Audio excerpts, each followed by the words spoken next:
Olá! Na aula de hoje eu vou trabalhar a questão da orientação profissional e de carreira ser também uma ação educativa. E no que eu me baseio para fazer tal afirmação? Para isso, eu trabalharei com vocês alguns conceitos que serão mesclados com o que eu fui observando no dia a dia da minha prática profissional. Segundo o pensador francês Edgar Morin, em uma entrevista dada por ele ao programa Roda Viva da TV Cultura em 2001, em uma das vezes em que ele esteve no Brasil, segundo ele, a educação é uma forma de ação, no sentido de melhorias sociais e de qualidade de vida do ser humano e do mundo com o qual esse ser humano se relaciona. Podemos enxergar essa forma de ação quando auxiliamos pessoas na OPC a buscarem melhorias e qualidade para suas vidas, o que inclusive caracteriza também uma educação para a cidadania, né? E quem sabe, consequentemente, para a vida de outras pessoas. De novo, educação para a cidadania. E isso pode acontecer de maneira direta ou indireta, conforme a profissão escolhida por elas. Às vezes, essa função de ajuda ao outro é mais clara e mais direta. E em algumas profissões, às vezes, como é o caso da OPC, por exemplo, isso pode ocorrer de maneira mais indireta, né? Então, nesse caso, podem ser profissões que auxiliem outros profissionais a realizarem algum tipo de melhoria social, propiciando melhores condições para que isso possa ocorrer. Como, por exemplo, o APC, né, o orientador profissional e de carreira, que ajuda as pessoas certas, dizer que possuem um olhar original, interessado naquela situação, né, podendo criar ações assertivas para as necessidades que encontra. Não é verdade? Então, que ajude então as pessoas certas, nesse sentido, a estarem nos lugares certos, para que isso possa vir a acontecer. Bom, mas além disso, a OPC também é uma forma de ação educativa. Quando nós, orientadores, ajudamos as pessoas a refletirem com atenção sobre si mesmas e sobre o mundo em que vivem, né?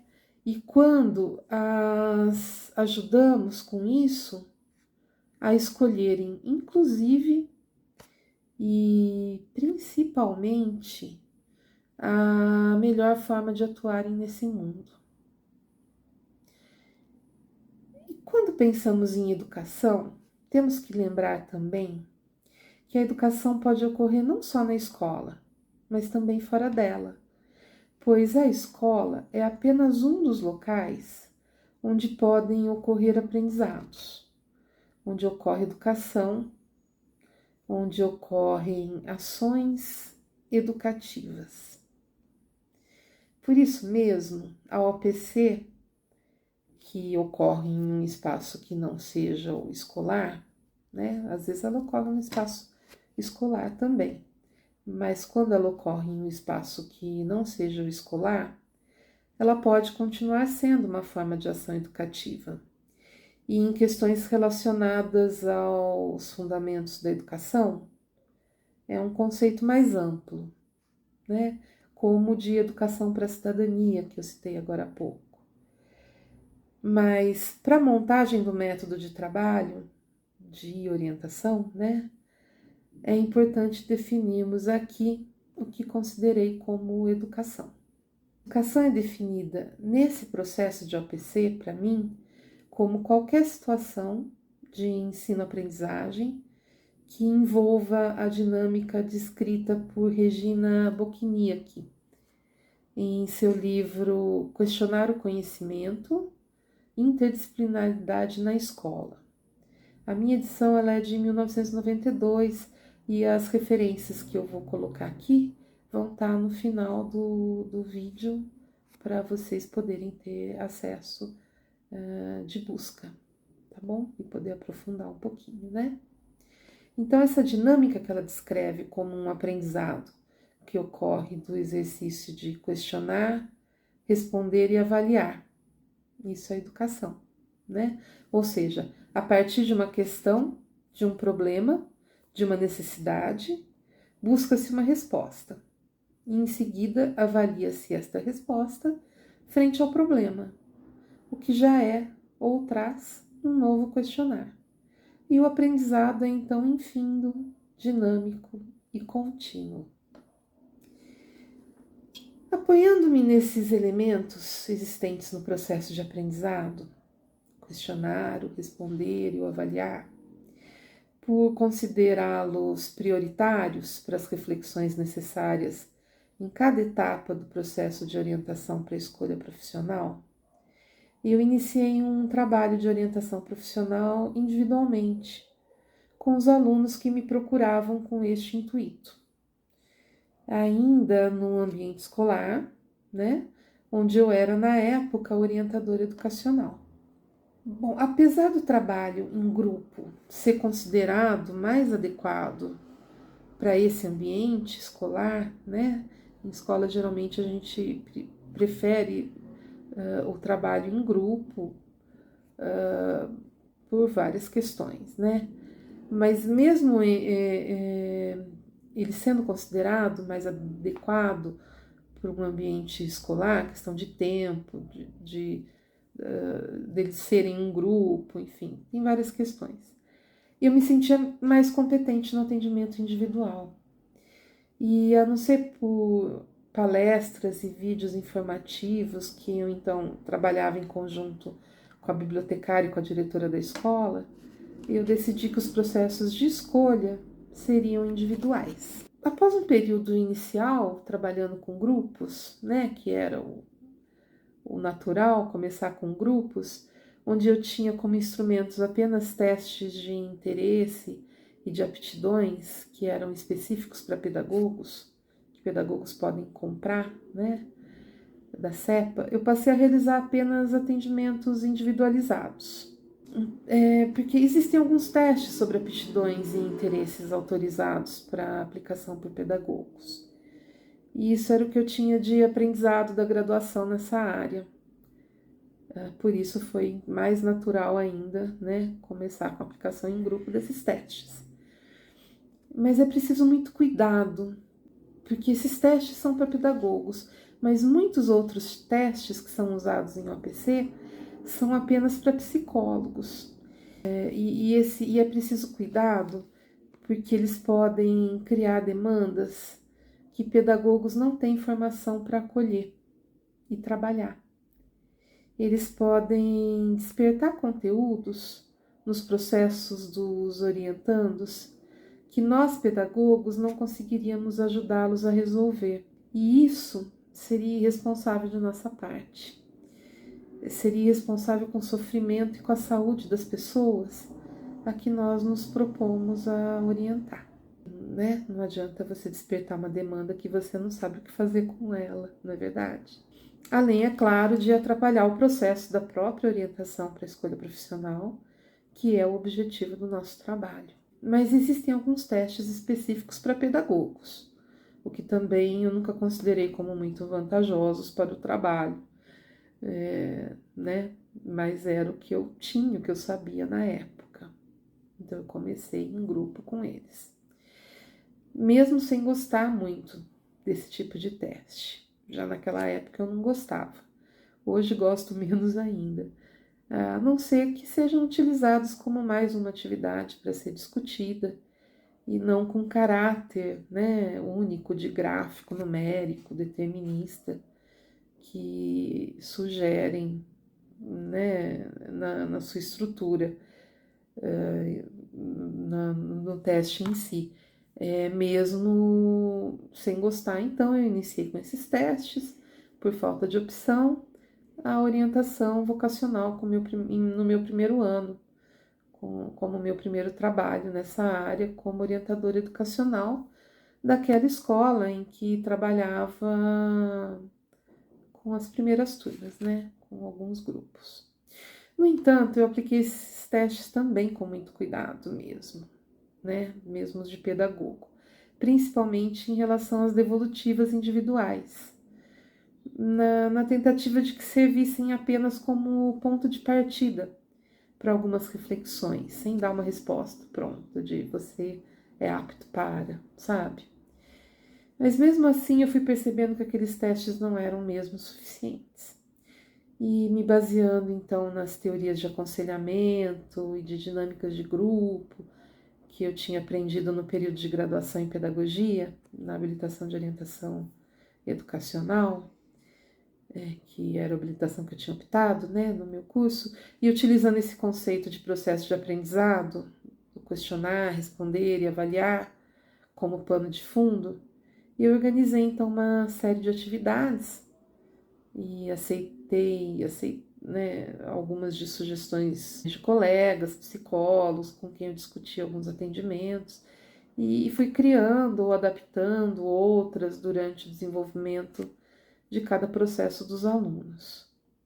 Então, com isso, eu montei e organizei uma série de atividades que servissem como temas disparadores, que propiciassem respostas relacionadas ao problema que, como profissional, naquele momento eu tinha em questão. A escolha profissional dos alunos que me procuravam pedindo auxílio nesse sentido no colégio que eu trabalhava como orientadora educacional. E aí eu já fui partindo para o trabalho individualizado, saí do grupo para o trabalho individualizado.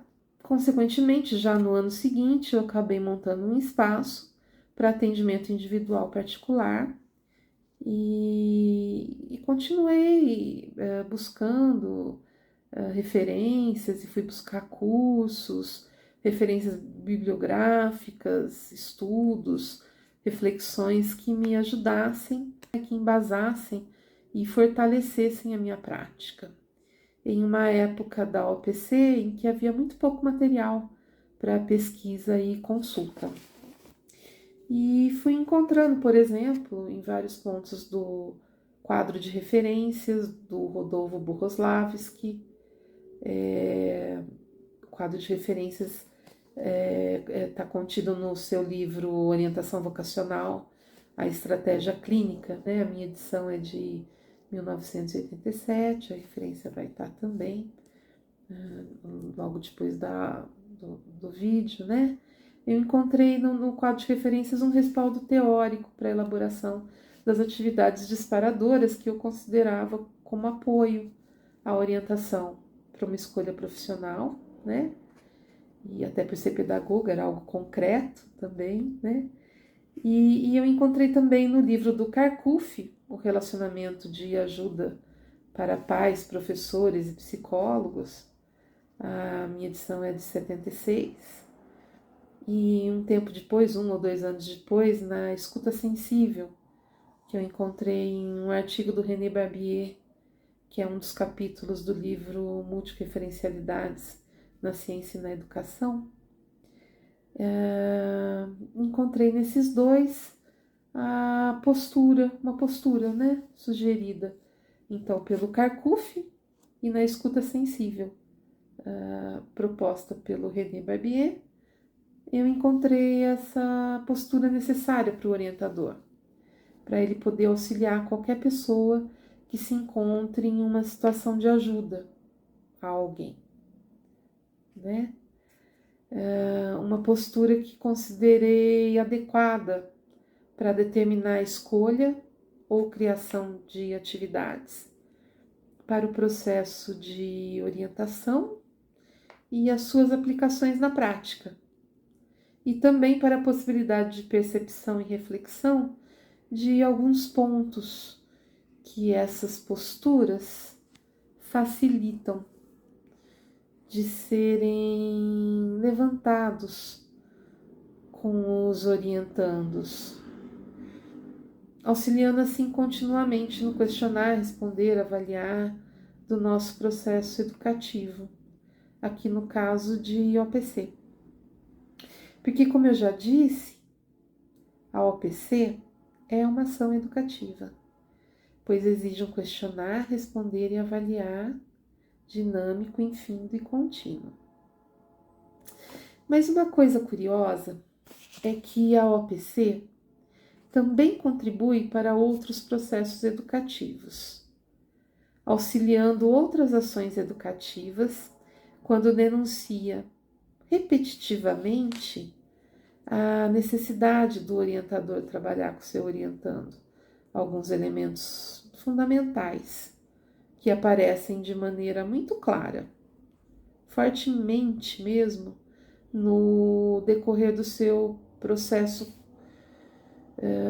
de escolha, né? Como necessários para o aprendizado de escolha profissional em que o orientando se encontra.